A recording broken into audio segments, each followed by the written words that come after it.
자, 오늘은 어버이 주일입니다. 우리를 낳아주시고 키워주신 부모님께 감사하는 날이죠. 그리고 또 그런 귀한 부모님을 우리에게 주신 하나님께 감사하는 날입니다. 자, 그런 의미로 우리 모든 육신의 부모님과 저 하늘에 계신 하나님 아버지께 감사의 박수 올리겠습니다. 네, 감사합니다. 하나님께서 가장 처음에 만든 공동체가 가정입니다. 교회는 그 나중에 만들어진 거고요. 먼저 만들어진 게 가정이죠. 자, 그러면 하나님이 원하시는 가정은 어떤 가정일까요? 아주 간단합니다. 하나님을 잘 섬기는 가정이 하나님이 원하는 가정입니다. 예를 들어 하나님 말씀을 가르치고 그 말씀을 배우고 하나님 뜻에 순종하고 하나님께 기도하고 서로 간의 믿음 안에서 사랑하고, 이게 바로 하나님이 원하는 가정이에요. 그를 목적으로 가정을 만들었죠. 자, 그런데 만약에 여기에 하나님이 쏙 빠져버리면 어떻게 될까요? 그럼 이건 하나님이 원하는 가정이 아니에요. 자, 하나님을 섬기지도 않죠. 하나님이 어떤 분인지도 모르죠. 하나님을 위해 살지도 않죠. 하나님을 예배하지도 않고. 만약에 진짜 이렇다면 가족 숫자가 많아도 돈이 많고 좋은 집에 살아도 아무 소용이 없습니다. 물론 이 땅에서는 그렇게 살 수 있지만 죽으면 가족 관계는 그걸로 끝이 나는 거예요. 왜냐하면 저 무서운 거기에 들어가면 그럼 그때 가족, 이게 내 가족이구나 챙길 그런 장소가 아닙니다. 그리고 설령 나는 구원받았는데 내 가족은 구원받지 못했다. 그러면요, 그건 영원한 이별이에요. 만날 수가 없습니다. 자, 그래서 이런 가정은 복받은 가정이 아닙니다. 그러면 정말 복받은 가정, 하나님이 원하는 가정은 어떤 가정일까요? 비록 가난해도 어려워도 저 힘든 일이 있어도 그래도 하나님을 예배하고 하나님을 섬기고 서로 간에 사랑하고, 이런 가정이 진짜 하나님이 원하는 가정이에요. 그리고 또 감사한 건 그렇게 해서 우리가 죽어도 천국에 가면요, 그 가족 관계가 계속 유지가 되는 거예요. 믿음 안에서 우리는 한 가족이거든요. 그러니까 천국에 가면 엄마였구나, 아빠였구나, 내 자식이었구나, 그러면서 한 가족을 우리는 계속 살 수가 있습니다.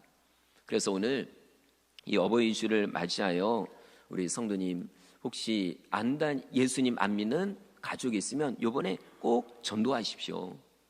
사실 오늘 효도에 대해서 말씀드리는데 가장 큰 효도는 부모님을 전도하는 겁니다. 예수님 안 믿는 부모님, 그 부모님을 위해서 기도하고 권면하고, 할 수만 있으면 교회 모시고 오고, 정말 몸이 불편하여 못 오시면은 그 옆에 가서 예수님 얘기해드리고 예수님 영접시키고 하는 거예요. 자, 그러면 오늘 부모님께 효도하는 방법을 우리가 살펴보려고 합니다. 오늘 주인공이 요셉입니다. 지난 몇 주 동안에 야곱에 대해서 말씀드렸잖아요. 베델에서 하나님 만나고 형이 죽이려고 했다가 형의 마음이 바뀌었던 그 일을 겪었던 야곱이죠. 이 야곱의 11번째 아들이 이 요셉이에요. 근데요, 요셉이요, 부모님께 얼마나 효도를 잘하는지 몰라요. 진짜로 잘합니다. 그래서 제가 말씀드리는 게, 우리 성도님들 자꾸만 자녀들 데려와서 같이 예배드리자고 하는 이유가 여기 있어요. 여러분이 자녀들 보고 야, 나한테 효도해라, 사실 이렇게 말하기 어렵잖아요. 근데 그 대신 제가 설교를 합니다. 효도하라고. 그러니까 이런 기회가 있으면 꼭 여러분 자녀들, 손주들 데리고 오십시오. 자, 그러면 오늘 요셉이 어떻게 부모님께 효도했는지, 그리고 또 그럼 우리는 어떻게 효도해야 되는지 4가지로 말씀을 드릴게요. 첫 번째, 부모님 말씀에 순종하는 게 효도입니다. 야곱에게는 아들이 12명이 있어요. 근데요, 거의 다가 아버지 말을 잘 안 들어요. 불순종을 합니다. 아버지가 뭘 시키면은 제대로 안 해요. 자, 야곱이 어떤 사람이죠? 이 아버지 야곱이 성실하고 근면하고 부지런하고 아주 열심히 일을 하던 자수성가한 사람이에요. 그러다 보니까 이런 아빠가 자식들을 보니까 영 마음에 안 드는 거예요. 너무 건성건성하거든요. 그리고 또 이 아들들이 순종만 안 할 뿐만 아니라 아버지의 마음을 늘 아프게 해요. 예를 들어 큰아들 루벤이거든요. 아니 이 아들은요 정말 하지 말아야 될 일을 한 거예요. 아빠가 아내가 4명 있는데 그 4번째 아내 이 루벤으로 말하면 물론 친어머니는 아니죠. 그 부적절한 관계를 가진 거예요. 이거를 야곱이 이 아빠가 알고서요 얼마나 충격을 받았는지 너무 진짜 괴롭죠. 이걸 어떻게 합니까? 나중에 이 아빠가 돌아가실 때 유언을 남깁니다. 12명의 아들들에게 한 명 한 명 거기에 맞는 유언을 남기는데 이 루벤에게는 첫째 아들에게는 저주를 남겨요. 왜냐하면 그게 엄청난 이 아빠에게 고통이었으니까. 자, 그럼 또 둘째 아들, 셋째 아들이 있는데 시므온과 레위예요. 이들도요 아빠 마음을 엄청나게 아프게 합니다. 지난번에 말씀드린 내용인데, 자 야곱 가족이 세겜에 갔어요. 그랬다가 딸이 정말 안 좋은 일을 당하죠. 이게 화가 나가지고 시므온과 레위가 쫓아가 칼을 들고 가서 세겜에 있는 남자들을 다 죽인 거예요. 아니 여러분, 아무리 화가 나도 그렇지 왜 그거를 합니까? 이것 때문에 하마터면 야곱 전체 가족이 몰살당할 뻔했어요. 하나님이 지켜줘서 안 죽었지. 근데 그만큼 아빠 야곱이요 괴로웠습니다. 이것도 내가 시키지도 않은 일을 이 아들들이 저질러 가지고. 자, 그리고 이 둘 중에 시몬과 레위가 있잖아요. 이 둘 중에 시몬, 이 둘째 아들이죠. 이 사람은 진짜 못된 사람이에요. 아니 그 거의 막내격인 이 요셉을 보고요 그렇게 미워하는 거예요. 물론 다른 형제들도 요셉을 미워했지만 특히 미워한 사람이 시므온이에요. 어느 정도로요? 죽이고 싶을 정도로. 물론 죽이지는 못했어요. 죽이려고 했다가 누가 말려가지고 그 대신에 꼴 보기 싫다 해가지고요 자기 동생을 요셉을요 노예로 팔아먹어요. 돈 받고. 여러분 아무리 그래도 그렇지 아니 어떻게 동생을 팔아먹습니까? 다른 나라로. 그러고는 아빠한테 와가지고는 거짓말을 하는 거예요. 요셉이 입고 있던 옷이 멋진 옷이 있거든요. 채색 옷. 이걸 벗겨가지고 요셉은 팔아버리고 그리고 옷에다가 동물의 피를 발라버리고 아빠한테 와가지고 거짓말을 하는 거예요. 쇼를 하는 거죠. 막 울면서 아이고 아버지 이 옷 아버지 사랑하는 요셉 옷 아니냐고. 보니까는 동물이 사자가 잡아먹은 것 같다고 죽은 것 같다고 완전 거짓말을 하죠. 그랬더니 또 아빠는 진짜 자기 아들 요셉이 죽은 줄 안 거예요. 그때부터요 하루, 1년, 10년 계속 슬피 울며 사는 거예요. 참 아니 나중에 누구라도 얘기해 줄 만한데 아무도 그 얘기를 안 하는 거예요. 오히려 시므온은 속 시원하다. 근데 여러분 이 대가를 나중에 치릅니다. 하나님은 공의의 하나님이거든요. 하나님이 다 알아서 한 명 한 명 하나님이 다 거기에 맞는 대가를 치르게 하는 거예요. 시므온 나중에 끌려 들어가요. 그러니까 이 모든 일, 요셉을 죽이려고 했던 그 장본인이 바로 시므온이었다는 얘기죠. 자, 어쨌든 첫째 아들, 둘째 아들, 셋째 아들, 그리고 밑으로 있는 아들들 정말 부모님의 마음을 아프게 합니다. 그런데 유독 이 요셉은요 형들하고 완전히 달라요. 나이가 어려도 얼마나 부모님 말씀 순종을 잘하는지 몰라요. 일단 뭘 시켰다 그러면 무조건 네 이겁니다. 뭐 머리로 생각하고 고민하고 할까 말까 이게 없어요. 그냥 시키면 네 하는 거예요. 형들은 그렇게 안 하거든요. 자, 그리고 또 아버지가 아들들에게 뭐를 시킨 다음에 그 모든 일을 관리하는 사람을 누구한테 맡기냐면 요셉한테 맡기는 거예요. 아니 큰아들도 아니고 둘째 아들도 아니고 저 거의 막내 11번째 아들. 그럼 왜 맡길까요? 일을 잘하니까요. 야, 너 저기 형들 뭐 일을 맡겼는데 내 잘하는지 못하는지 모르겠다. 진짜 불안해서 진짜 묻게 되야겠다. 그러니까 네가 가서 확인해라. 이렇게 시키는 거예요, 요셉을요. 그러니까 자, 요셉은 어려서부터 순종이 습관이 되고 성실함이 습관이 된 거예요. 결국 그게 본인에게 복이 됩니다. 결국 본인이 성공하는 그 비결이 된 거예요. 자, 성도 여러분, 이 땅에서도 복을 받기 원한다면 집에서부터 순종하십시오. 부모님 말씀부터 순종하는 거예요. 이게 습관이 된 사람은 어디를 가도 진짜 그렇게 하거든요. 직장에 가도 위에 사람 말에 순종합니다. 이게 당연한 거예요. 성실함이 몸에 배었거든요. 그러면 어디를 가도 인정받습니다. 어디를 가도 사랑을 받아요. 근데 유독이 형들만 요셉을 싫어해요.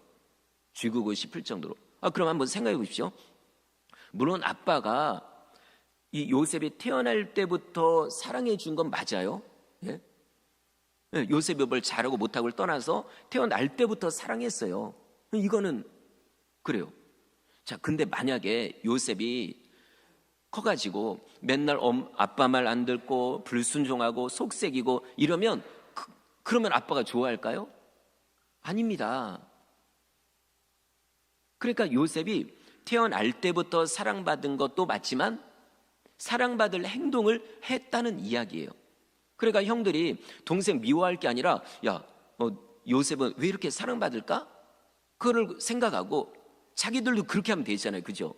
근데 그런 거는 안 하고 괜히 미워만 하는 거예요. 아빠 원망만 하고 그러면 잘 될 수가 없는 거죠. 자, 어쨌든 이 요셉은 순종을 했기 때문에 부모님께 효도를 한 겁니다. 자, 성도 여러분, 혹시 지금까지 불순종하고 엄마 아빠 말 안 듣고 그랬다면 이제부터라도 하십시오. 이게 부모님께 효도하는 거거든요. 그 다음 두 번째, 믿음으로 성공하는 게 효도입니다. 요셉이 형들 때문에 애굽으로 팔려갔어요. 졸지에 노예 신분이 됐어요. 맨날 집에서 사랑받다가 이제는 뭐 누가 나 사랑해 주나요? 내가 노예인데? 그래도 요셉은 낙심하지 않습니다. 왜냐하면 하나님이 나와 함께 하심을 믿었으니까요. 그러니까 여러분, 자녀들에게 뭐 이런 것도 가르치고 뭐 이렇게 하십시오. 그러나 진짜 중요한 거, 하나님을 경외하는 법을 꼭 가르치십시오. 그럼 어디를 가도 살아나요. 어디를 가도 하나님을 의지합니다. 그게 성공하는 비결이거든요. 다른 거는 진짜 뭐 우리가 다 이렇게 못해도 하나님에 대한 신앙만은 확실하게 가르치십시오. 요셉이요, 노예로 끌려갔어요. 그래도 걱정하지 않아요. 왜냐하면 하나님이 나와 함께 하시니까. 그리고 17살 때 그때 하나님이 꿈을 주셨거든요. 이걸 믿는 거죠. 그리고 또 중요한 거, 요셉은 어려서부터 성실함이 몸에 밴 거예요. 순종이 습관이고 성실이 습관이에요. 그러니까 요셉이 성실이고 성실이 요셉이고 거의 완전히 그런 거예요. 딱 보면 얼굴에 성실, 순종 써 있는 거죠. 진짜 그런 사람이 있거든요. 진짜 어떤 분은 와, 이분은 너무 착하고 너무 말 잘 듣고, 그러니까 뭘 맡기더라도 내가 조심스러워 오히려. 왜냐하면 시키면 다 하니까. 여러분, 이 정도가 돼야 됩니다. 자, 요셉이 노예로 끌려갔어요. 보디발의 집으로 끌려갔습니다. 여기 갔더니요, 여기는요, 당시 애굽에서 날고 뛰는 사람들이 다 거기 있는 거예요. 이 보디발이 보통 사람이 아니라 왕을 지키는 친위대장이거든요. 그리고 그 집안에 감옥이 있을 정도예요. 그러니까요, 거느린 사람이 뭐 아마 몇백 명, 몇천 명 될지도 몰라요. 자, 이 집으로 끌려갔어요. 그러니까 여기에는 뭐 똑똑한 사람, 공부 많이 한 사람 그냥 허다합니다. 그래도 요셉은 그런 것만 신경 안 쓰고 어쨌든 맡겨진 일은 최선을 다해서 잘합니다. 순종을 잘하는 거예요. 그랬더니 서서히 사람들이 알아가는 거예요. 요셉이 누군가. 분명히 노예거든요. 근데 뭘 맡았다 그러면 너무 잘해요. 이상하다. 왜 이렇게 잘하지? 위에 사람 뭘 맡기려고 했다가도 아니지 요셉한테 맡기면 얘는 잘하니까. 그러니까 모든 일들이 요셉한테 쏠리는 거예요. 자, 성도 여러분, 혹시 직장에서 위에 사람이 나한테 일을 자꾸 맡기면은요, 싫어하지 마십시오. 왜 나한테 자꾸만 일 시키냐고 그렇게 생각하지 마시고 거꾸로 생각하세요. 내가 지금 인정받고 있구나. 그럼 그게 되는 겁니다. 맡겨진 일에 이게 뭐 적은 일이든 많은 일이든요, 최선을 다하십시오. 그래서 인정받아야, 그래야 이게 하나님께 영광이 되는 거죠. 근데 어떤 사람은 교회 다니는데 이게 제대로 일을 안 해요. 그러니까 교회 안 다니는 분들이 딱 보고서는 뭐 교회 다니는 사람이 저 따위로 하나, 나중에는 교회 다니는 사람 아주 그냥 취직을 시키지 말아야지. 자, 만약에 그 입에서 그 말이 나왔다 그러면 나는 죄를 지은 겁니다. 하나님의 영광을 가린 거예요. 그럼 안 되죠. 자, 근데 요셉은 안 그래요. 얼마나 열심히 최선을 다해 성실하게 사는지 이 얘기가 누구까지 올라가냐면 보디발한테 올라간 거예요. 그 집에서 제일 높은 사람. 보디발이 보니까 너무 신기하거든요. 아니, 노예가, 다른 노예들도 있어요. 근데 너무 달라요. 이 노예 같지가 않은 거예요. 자, 놀라운 건 요셉의 모습을 통해 하나님을 발견합니다. 창세기 39장 3절 제가 읽겠습니다. 그의 주인이 여호와께서 그와 함께 하심을 보며 또 여호와께서 그의 범사에 형통하게 하심을 보았더라. 여러분, 이게 진짜 믿음 안에서 성공하는 거예요. 믿음으로 성공하는 것. 보디발은 하나님 모릅니다. 들어본 적도 없어요. 관심도 없습니다. 그런데 요셉이 하는 걸 보면 관심이 가거든요. 야, 다른 사람들도 애굽의 신을 섬기고 이 신 저 신 다 섬기는데 이상하다 이거예요. 왜 요셉이 하는 일은 잘 될까? 아, 알고 보니까 요셉이 믿는 하나님이 진짜구나. 이렇게 되어지는 거예요. 요셉을 통해 하나님이 보여집니다. 여러분, 이게 진짜입니다. 이게 진짜 믿음으로 성공하는 사람이에요. 나중에 어떻게 합니까? 보디발이 가정에 있는 모든 것을 요셉에게 맡기는 거죠. 여러분, 꼭 기억하십시오. 믿음으로 성공하는 비결 두 가지. 첫째, 하나님의 도우심이 있어야 됩니다. 그러니까 하나님께 기도해야죠. 말씀에 순종해야죠. 그 다음 두 번째, 내가 성실하게 살아야 되는 거예요. 교회 다니기 때문에 더 열심히, 예수님을 믿기 때문에 더 성실하게 살아야 돼요. 그래서 여기저기에서 인정받아야 됩니다. 그렇지 않으면 하나님이 복을 주려고 했다가도 아유, 네가 세상에 나가서 자꾸 내 영광 가리네? 그럼 내가 너 잘되게 할 수가 없지, 필요가 없지, 이렇게 되는 겁니다. 자, 보디발이 집에서 요셉이 가정 총무가 됐어요. 와, 이건 있을 수 없는 일이죠. 그런데 위기가 찾아옵니다. 갑자기 억울한 누명을 쓰고 감옥에 들어간 거예요. 와, 진짜 얼마나 속이 터질까요? 사실 요셉도요, 속이 터졌어요. 내가 나쁜 짓도 안 했는데 여기 들어왔잖아요. 자, 그래도 요셉은 어떻게 합니까? 평소에 성실이 배어 있거든요. 순종이 배어 있거든요. 그래가지고 감옥에 들어갔는데도요, 죄수가 되어 들어갔는데도요, 거기서 그냥, 그래서 이건 신기해요. 어떻게 인정받았을까? 어떻게 죄수가 그 감옥을 지키고 있는 간수장에 딱 보니까 요셉이요, 너무, 글쎄, 죄수가 어떻게 해야 진짜 잘하는 거예요? 너무 잘해요. 이 죄수가 뭘 시켜보니까 너무, 아니, 얘는 죄수 수준이 아닌 거예요. 그래가지고 이것도 맡기고 저것도 맡기고, 그러다가 야야, 너는 거기서 나와라. 그렇다고 완전 감옥에서 나간 건 아니고 감방에서 너 나와라. 그래서 이 감방에 있는 이 죄수를 네가 관리해라. 야, 이게 있을 수 있는 일인가요? 근데 요셉이 어떻게 이렇게 되는 걸까요? 성실하게 살았으니까. 하나님을 믿는 믿음으로, 그리고 또 사람들에게도 인정받게. 그러니까 이게 잘 되는 겁니다. 감옥에 가도 잘 되는 거예요. 그리고 더 놀라운 건 감옥에서 누구를 만나냐면 애굽의 왕, 바로 왕의 바로 밑에 있었던 사람을 만난 거예요. 결국 그 사람을 통해 요셉이 어떻게 됩니까? 애굽의 총리로 올라가게 되는 거예요. 국무총리요. 왕 다음으로 높은 사람, 왕 다음으로 높은 자리에 올라가게 된 거예요. 그러니까 여러분, 고난은 하나의 과정일 뿐입니다. 성실하게 사는 사람, 하나님을 믿는 사람은 아무리 지금 망하는 것 같아도 안 망합니다. 하나님이 성공하게 하십니다. 왜 그럴까요? 그 사람을 통해 하나님이 영광 받으시니까. 그런 사람을 더 잘되게 하시는 거예요. 근데 만약에 내가 하나님 영광 가리고 하나님 욕먹게 하고 그러면요, 하나님이 잘되게 할 수가 없는 거죠. 왜 그럴까요? 나를 통해 하나님 영광을 가려버리니까. 그겁니다. 그러니까 우리가 아유, 하나님 왜 나 왜 이렇게 망하게 합니까? 왜 안 되게 합니까? 이럴 말할 필요가 없는 거예요. 내가 어떻게 살아왔나, 이걸 돌아보면 되거든요. 아니, 성실하게 살고 최선을 다해 살았어도 지금 어려우면 그럴 때 낙심할 필요 없어요. 아, 이건 하나의 과정이구나. 그리고 기다려 보십시오. 어느 순간 하나님이 여러분을 높여줍니다. 성도 여러분, 믿음 안에서 성공하시기를 바랍니다. 그렇다고 뭐 돈을 많이 벌어야 된다, 출세해야 된다, 꼭 이걸 얘기하는 게 아니에요. 그러나 분명한 것, 믿음으로 살고 성실하게 살면 반드시 하나님이 형통하게 하십니다. 하나님의 영광을 위해서라도. 안 믿는 자들 앞에 야, 믿는 자는 이렇게 되는 거구나라는 걸 보여주기 위해 그렇게 하시는 거예요. 그리고 또 우리가 믿음으로 성공하면 부모님께 효도가 되는 겁니다. 그건 당연한 거 아닌가요? 믿음으로 잘 되니까 우리가 영광 받으니까 하나님이 영광 받으시니까 나의 당연히 부모님이 동시에 영광을 받는 거예요. 사람들이 그럴 거 아니에요. 자녀 잘 가르쳤다고, 자식 잘 뒀다고, 그렇게 되는 거예요. 그럼 또 반대로 전혀 믿음으로 살지 않고 불법을 행하고 비양심적으로 살고 사회적으로 문제를 일으키고 그러면 당연히 부모님께 불효를 끼치는 거예요. 혹시 과거에는 그랬어도 이제는 그렇게 살면 안 됩니다. 하나님을 위해서, 부모님을 위해서 더 성실하게, 더 정직하게, 더 올바르게 살아야 되는 거죠.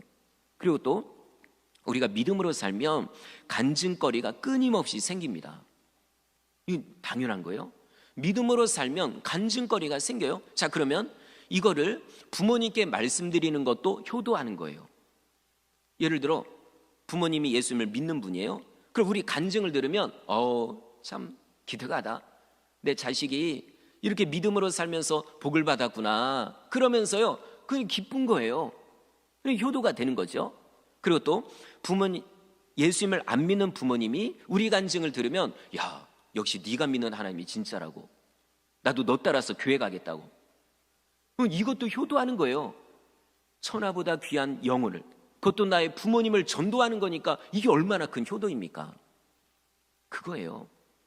그 다음에 세 번째, 부모님을 공경하는 게 효도입니다. 요셉은 국무총리가 된 다음에 했던 일이 뭐냐면 부모님을요, 애굽으로 모시고 오는 거예요. 이곳으로 오십시오. 사실 요셉은 자기를 낳아준 어머니는 이미 돌아가셨어요. 어렸을 때. 요셉 동생이 있거든요, 베냐민. 이 베냐민을 낳다가 어머니가 돌아가셨거든요. 그러니까 사실 부모님 효도할 그게 이제 사실 반쪽밖에 없는 거죠. 그래도 요셉은 다른 3명의 어머니를 자기 친어머니처럼 섬기는 거예요.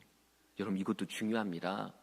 내 친어머니가 아니더라도 나를 낳아주시고 키워주신, 어떤 가정은 할머니가, 할아버지가 키워준 가정도 있어요. 그럼 할머니, 할아버지를 어머니처럼, 아버지처럼 섬기고, 아니면 친척이 나를 돌봐줬다, 그럼 그분을 내 부모님처럼 섬기고, 아니면 교회에 있는 우리 누군가 권사님이, 집사님, 장로님이 나를 정말 잘 돌봐주셨다, 그럼 그분들을 내 부모님처럼 섬기는 거, 이거거든요. 요셉이 그럽니다. 아버지와 3명의 어머니를 모시고 오는 거예요. 이곳으로 오시라고. 그리고 여기에다가 형들 10명과 막내 동생 베냐민까지 다 오라고 하고, 심지어 형들의 자녀들까지 다 오라고 합니다. 조카들.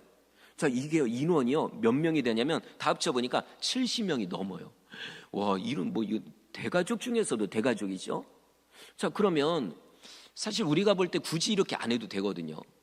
그냥 맛있는 것 좀 그냥 잠깐 사드리고, 예, 그리고 그냥 돈 좀 보내드리고, 그럼 끝나면 되는데 왜 굳이 애굽으로 오시라고 하는 걸까요? 70명이나 되는 대가족을요? 간단합니다. 먹여 살리려고. 부모님께는 공개하는 것, 형제들에게 대해서는 그들을 먹여 살리려고.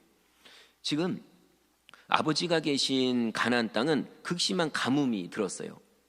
몇 년째 지금 이어지고 있고 앞으로도 가뭄이 남았거든요. 그러면 보십시오. 당연히 아들 입장에서는 부모님이 그 기근든 땅에서 고생하는 거 알잖아요.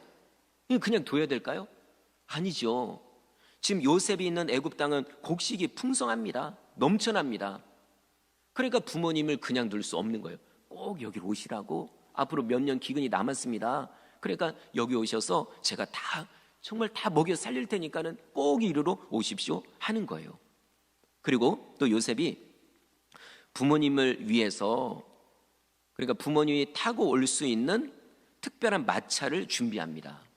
아주 이거는요, 왕이나 국무총리 이런 사람만 탈 수 있는 그 마차예요. 이거를 보내드린 거예요. 타고 오시라고. 지금으로 말하면 몇 억짜리 외제차를 보내드린 거예요. 여러분, 돈은요, 이런 때 쓰는 겁니다. 나를 낳아주시고 키워주시고 고생하신 부모님께 정말 그분을 위해서 내가 가지고 있는 물질, 내가 출세한 거, 내 명예, 이 모든 것을 드리는 거예요. 섬기는 겁니다. 그럼 부모님이 당연히 기뻐하는 거죠. 부모님 맛있는 거 또 사다 드리고, 또 뭐 돈이 되면은 해외 여행도 또 보내드리고, 이러라고 하나님이 우리에게 복을 주신 거죠. 자, 야곱이 봤어요. 딱 보니까 마차가 왔거든요. 그걸 보고 깜짝 놀랍니다. 왜냐하면 야곱은 자기 아들 요셉이 아직도 죽은 줄로만 알고 있었거든요. 누구도 자식들이 얘기한 게 없으니까. 그랬는데 마차를 보니까 내 아들 진짜 살아있구나. 그리고 내 아들이 저 애굽 나라에서 국무총리가 되었구나라는 걸 알게 된 거예요. 그러고서 그냥 힘이 나가지고요, 마차를 타고 오게 된 겁니다.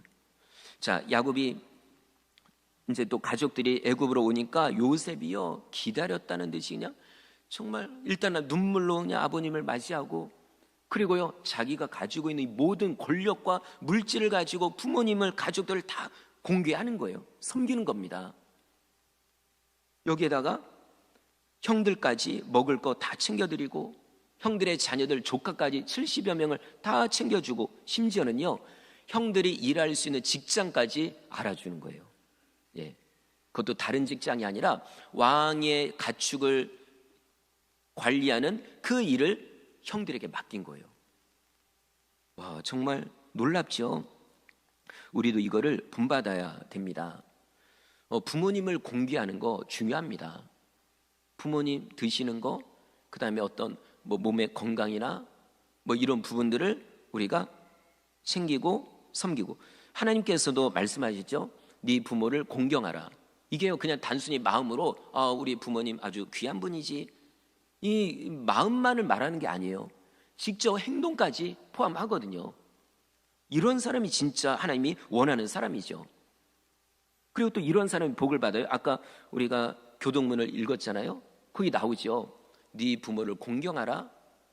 이것이 약속 있는 첫 계명이 땅에서 잘 되고 네가 장수하리라. 여러분 분명히 말씀했습니다. 진짜 그런 것 같아요. 저도 이렇게 쭉 보면은 부모님께 효도한 분들이 잘 되는 것 같아요. 예, 그게 진짜 그 원리가 그거거든요. 부모님께 효도하는 자녀가 잘 되는 것. 그런데 예수님 당시에는 이렇게 안 하는 사람들이 있었습니다. 그들이 하는 얘기가, 야, 뭐 부모님께 드릴 거 그건 뭐 그냥 하나님께 다 드리면 되지 해가지고요, 부모님은 안 챙기고 그냥 하나님께만 다 갖다 바치는 거예요. 그러면 하나님이 좋아하실까요? 그걸 예수님 보고서는 하나님이 언제 그렇게 얘기하셨냐? 네 부모를 공경하라고 하셨지. 물론 하나님께 드린 거 당연히 하나님께 드려야죠. 근데 드리는 건 드리는 거고, 부모님은 또 내가 자녀로서 챙겨야 되는데 이걸 안 해버리면 이게 문제가 되는 겁니다. 그런 사람은요 이 땅에서 잘 안 됩니다. 자, 그러니 우리 성도 여러분, 부모님을 잘 챙겨드리시고, 그리고 또 부모님이 이미 돌아가셨으면 교회에 있는 다른 어르신 성도님들을 챙기는 것도, 이것도 부모님께 효도하는 거고요. 어떤 분은 진짜 그래요. 근데 부모님이 이미 돌아가셨기 때문에 어르신들을 위해서 무료로 급식을 하고 자기 돈 벌어가지고요, 그 중에 일부는 다 뭐 그렇게 하는 거예요. 여러분 이것도 하나님이 다 기억하십니다. 자, 그 다음 마지막 네 번째, 형제간에 사랑하는 게 효도입니다. 요셉이 애굽에 가서 총리가 된 건 감사하죠. 근데 이 과정을 보십시오. 얼마나 고생 많이 했어요. 누구 때문이죠? 요셉의 형들 때문이에요. 형들 때문에 가족과 이별하고 노예 취급을 받고 감옥에 들어가고, 이 다 형들 때문이죠. 그러면 만약에 보통 사람이었으면 형들한테 복수하고 싶을 거예요. 이건 형들도 아니지, 원수들, 내가 감옥에서 나가기만 해봐라, 다들 그냥 싹 내가 그냥 제거하겠다. 그죠? 충분히 이런 생각 들 거 아니에요? 근데 만약에 진짜 요셉이 이랬다면 어떻게 됐을까요? 지금까지 뭐 요셉이 국무총리 된 거 아무 의미 없어요. 왜냐하면 요셉 때문에 10명의 자식이 다 죽는데 그 누가 부모가 좋아합니까? 그런데 감사하게도 요셉은 그렇게 안 합니다. 전혀 그럴 생각이 없어요. 오히려 형들을 오랜만에 만나서 눈물로 맞이합니다. 진짜 이게 사랑하니까 눈물이 나오는 거죠. 자, 그런데 요셉의 형들은 아직도요 동생의 마음을 잘 몰라요. 제가 설교 준비하다 보니까 그렇구나, 자기들과 너무 다르니까 모르는구나. 그죠? 여러분, 이거 되게 중요한 부분이에요. 신앙도 마찬가지고요, 효도하는 것도 마찬가지고 다른 것도 마찬가지. 나랑 다르기 때문에 도저히 이해를 못하는 거죠. 자, 이때 아버지가 돌아가셨습니다. 그랬더니 형들이 비상 회의를 하는 거예요. 자기들끼리 모여가지고, 야, 이거 큰일 났다. 아빠가 돌아가셨으니까 이제 요셉이 우리 죽일지도 몰라. 아버지가 살아계셨을 땐 참하고 못하고 이제 돌아가셨으니까 이제 이때다 해서 우리 죽이면 이거 어떻게 하냐. 자, 그럼 우리 거짓말이라도 하자. 어떤 거짓말이냐면, 야, 요셉아, 요셉이란 말도 못하죠. 뭐 국무총리가, 아이고 요셉님, 아버님이 살아계셨을 때 유언을 하셨습니다. 네 형들을 죽이지 말라고, 용서하라고 하셨습니다. 진짜 이렇게 가서 얘기한 거예요. 이 얘기를 들을 때 요셉이 어떻게 했을까요? 형들 지금 거짓말하지 이랬을까요? 아닙니다. 다 알지요. 그래도 요셉이요 울면서 형들을 다 오히려 위로해 주는 거예요. 그래서 뭐라고 하냐면, 오늘 본문에 나오는 내용인데요, 형님들 걱정하지 마십시오. 두려워하지 마십시오. 형님들은 나를 해치려고 했지만 오히려 하나님은 그걸 통해서 나를 잘되게 하신 게 아닙니까? 그러니 형님들 그동안 잘못했던 거 그거 이제 잊어버리십시오. 그리고요, 제가 형님들과 형님들 가족을 내가 다 챙겨주겠습니다. 다 먹여 살리겠습니다. 이제는 걱정하지 마십시오. 이거예요. 정말 여러분, 이러니 사랑을 받을 수밖에 없는 거죠. 그죠? 아마 이걸 보고 세 명의 어머니들이 정말 감격을 했을 거예요. 야, 진짜 요셉, 차라리 오히려 내가 배 아파서 낳은 자식들보다 요셉이 더 나한테 잘하거든요. 그리고 이미 돌아가신 아버지 야곱은요, 천국에서 그걸 보고서 진짜 우리 요셉 최고다, 아주 그냥 최고 했을 거예요. 여러분, 이게 효도입니다. 형제간에 사랑하는 것, 형제간에 도와주는 것, 이게 효도이죠. 자, 말씀을 마치겠습니다. 성도 여러분, 부모님께 효도하시기를 바랍니다. 요셉이 했던 거 똑같이 따라하면 돼요. 첫째, 부모님 말씀 순종하고, 둘째, 믿음으로 성공하고, 셋째, 부모님을 잘 공개하고, 넷째, 형제간에 사랑하고. 자, 그래서 우리 성도님들의 가정은 정말 행복한 가정, 믿음으로 복받은 가정, 많은 사람들 앞에 인정받는 그런 귀한 가정이 되기를 주의 이름으로 축원합니다.